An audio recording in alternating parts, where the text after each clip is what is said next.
గతంలో మనం ప్రభుత్వంలో ఉన్నప్పుడు 5 ఏళ్ల పాటు 19 నుంచి 24 వరకు జగన్మోహన్ రెడ్డి గారు ఏమేం చేశారో చిట్టా విప్పి చదవాలంటే రోజంతా సరిపోయేది కాదు.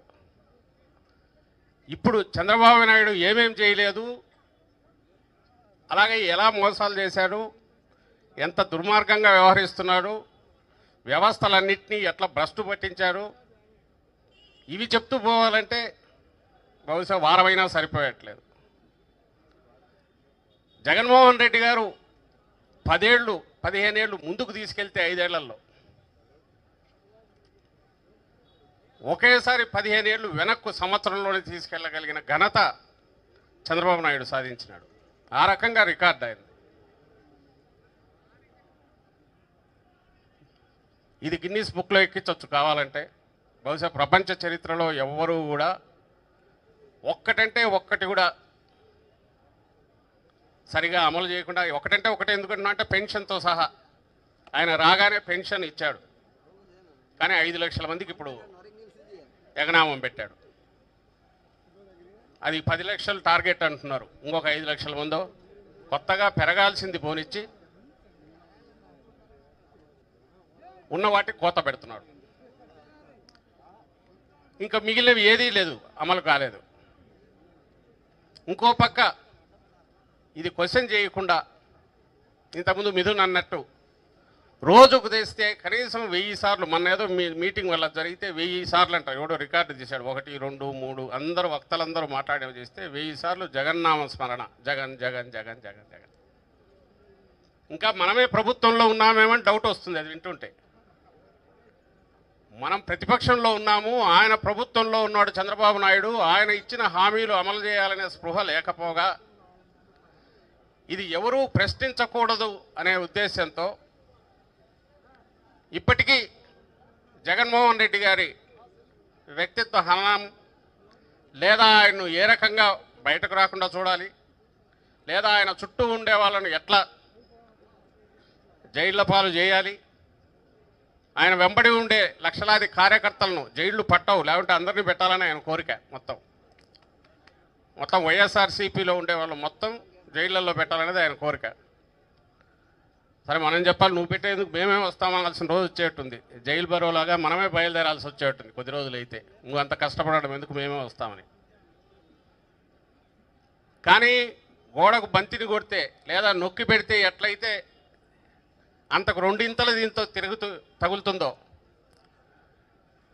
అది ఈరోజు వైఎస్ఆర్సీపీ పార్టీ కార్యకర్తల నుంచి, నాయకుల నుంచి, మొత్తం శ్రేణులు ప్రజల నుంచి కూడా తనకు తగులుతోంది. తనకు అర్థం కావట్లా. మామూలు ఏడాదికి ఎన్నికల వాతావరణం రాకూడదు, ఆ వేడి పుట్టకూడదు, కానీ ఏడాది రాగానే అది వచ్చేసింది. ఏడాదికి ఏ ప్రభుత్వం కూడా మాది అయిపోయింది ఇంకా వైండప్ చేసుకోవాలని ఎవరు అనుకునే పరిస్థితి ఉండదు. కానీ ఈ ప్రభుత్వానికి అది వచ్చేసింది. ఇంకా నెక్స్ట్ ఎలాగో రామ్ అనేది తెలుసో, ఈ 4 ఏళ్లలోనూ ఎన్నాళ్ళు ఉంటే అన్నాళ్ళు ఎన్నికలు వచ్చేంత వరకు ఎంత వీలైతే అంత, ఎన్ని తరాలకు వీలైతే అన్ని తరాలకు ఎట్లా సంపాదించుకోవాలనే దాంట్లో పైనుంచి కింది వరకు ఒక మాఫియా ముఠాలాగా తెలుగుదేశం పార్టీ నాయకులు, అంటే పైనున్న అధినాయకుడితో మొదలుపెట్టి గ్రామస్థాయి వరకు, కిందిదైతే మేము చెప్పాల్సిన అవసరం లేదు, మీకే తెలిసింటుంది ఎట్లా జరుగుతుందనేది. అడ్డంగా మట్టితో సహా మద్యం, మట్టి, ఇది అది లేకుండా మింగేస్తున్నారు. మేము రామని వాళ్ళే కూడా చెప్తున్నారు ప్రైవేట్ టాక్లో, మళ్ళీ వస్తే కదా అని. పరిస్థితి ఇది. కానీ నువ్వు వచ్చినా రాకపోయినా నువ్వు ఇచ్చిన హామీల గురించి అయితే నువ్వు పూర్తి చేయకపోతే ప్రజలు నిన్ను వదలరు. ఆయన ధైర్యం ఎలాగో రికాల్ చేసే సిస్టమ్ లేదు, మధ్యలో వెనక్కు తీయలేరు. 5 ఏళ్ళు అయితే నాకు ఎన్నికలు వచ్చేంతవరకు ఎవరించి ఏం చేయలేరు అనుకుంటున్నారు. కానీ వైఎస్ఆర్సీపీ లాంటి ప్రజాపక్షం నిలబడే పార్టీ ఉన్నన్నాళ్ళు, మనం ఎన్ని కష్టాలు పడినా ప్రజల కోసం నిలబడే పార్టీ ఉన్నంతకాలం ప్రజలు ప్రతి క్షణం అలర్ట్గానే ఉంటారు, ఆ ప్రెజర్ తీసుకొస్తూనే ఉంటారు, ఆయన మెడలు వంచే ప్రయత్నం చేస్తూనే ఉంటారు. అందులో ఆ ప్రయత్నంలో భాగంగానే మనం ఈరోజు ఉద్యమం చేపట్టాము. ఆల్రెడీ ప్రజల్లో రగులుతోంది. అది వాళ్ళు రేపు నిలదీస్తారు. ఈ జూలై 1 నుంచి టీడీపీ నాయకులు మంత్రులు అందరూ వస్తారంట ఇంటింటికి, గడప గడపకు వెళ్ళమని చెప్పాడు. ఈ సంవత్సరంలో ఏమేమి ఘనకార్యాలు చేశామో జనానికి చెప్పండి అని ఆయన పంపిస్తున్నాడు చంద్రబాబు నాయుడు గారు. ఆ రోజుకు ప్రతి ఇంట్లో వాళ్ళు ఇంతకుముందు ఇచ్చిన ఎన్నికలకు ముందు టీడీపీ కార్యకర్తలు చంద్రబాబు నాయుడు ఇచ్చిన బాండును త్రికరణ శుద్ధితో అమలు చేస్తానని ఏదైతే ఇచ్చాడో, ప్రతి ఇంట్లో మీ ఇంట్లో ఎంతమంది సభ్యులు ఉంటే ఏమేమి వస్తాయని లెక్కగట్టి వేసి ఇచ్చారో, లేదా టెక్నాలజీని ఉపయోగించి ఓటీపీ కూడా తీసి నమ్మబలికారో, సంవత్సరానికి ఎంత వస్తుంది, 5 ఏళ్లకు ఎంత వస్తుందని అవన్నీ కూడా బయటికి తీసి పెట్టుకోవాలి. పెట్టుకొని వచ్చిన వాళ్ళని నిలదీయాలి. ఈ కార్యక్రమం ఏదైతే మనం చేపట్టామో, ఇది చేపట్టకపోతే ఆయన చంద్రబాబు నాయుడు తనకున్న ప్రచార సాధనాలతో, అవి ఆ మీడియా కావచ్చు, దానికి మించి టెక్నాలజీని యూజ్ చేసి ఆయన సోషల్ మీడియా పేరుతో వందలాది ఫేక్ యూట్యూబ్ ఛానళ్ళు పెట్టుకొని నడుపుతున్న ఒక ప్రచార యంత్రాంగం పెద్ద మెషిన్ లాగా నడుస్తున్నది కావచ్చు.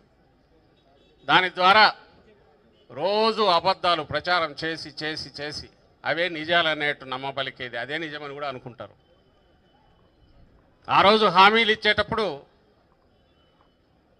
అప్పటికి రాష్ట్రం 14 లక్షల కోట్లలో అప్పులో ఉంది అన్నప్పుడే అది అబద్ధం తర్వాత తెలియంది. 6-7 లక్షలకు మించి కోట్లకు లేదు. అందులో ఆయన వాటా 3 లక్షల కోట్లు ముందున్నది ఆయనది కలుపుకుంటే.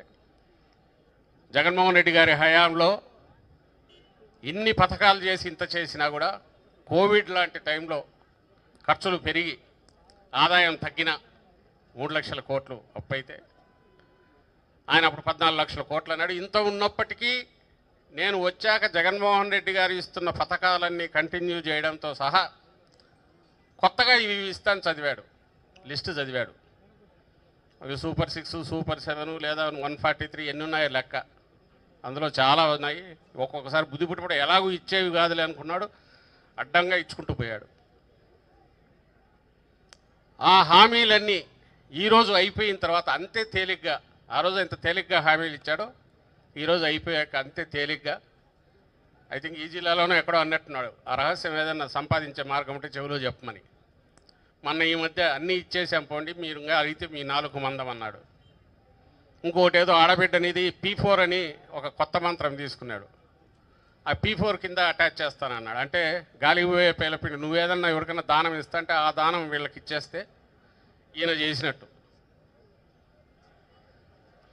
ఏదైతే ప్రభుత్వ బాధ్యతో ప్రభుత్వం చేయాల్సిన పనులన్నీ పక్కకు తోసేసి ఏదైనా స్వచ్ఛంద సంస్థలో లేక దాతలు చేయాల్సిన పని ఏదన్నా ఉంటే మీరందరూ చేసి సమాజం బాగుండేట్టు చూసుకోండి, నేను పైనుంచి చూస్తుంటాను, లేదా యోగాంధ్ర నిర్మిస్తాను, యోగముద్రలోకి వెళ్తాను,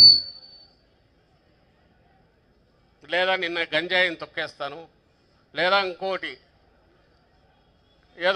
ఏదైతే తన బాధ్యత కాదో అవన్నీ నెత్తికెత్తుకొని, లేదా 60 ఏళ్లలో స్వర్గం నిర్మిస్తాను, 2047, 2067 పెంచుకుంటూ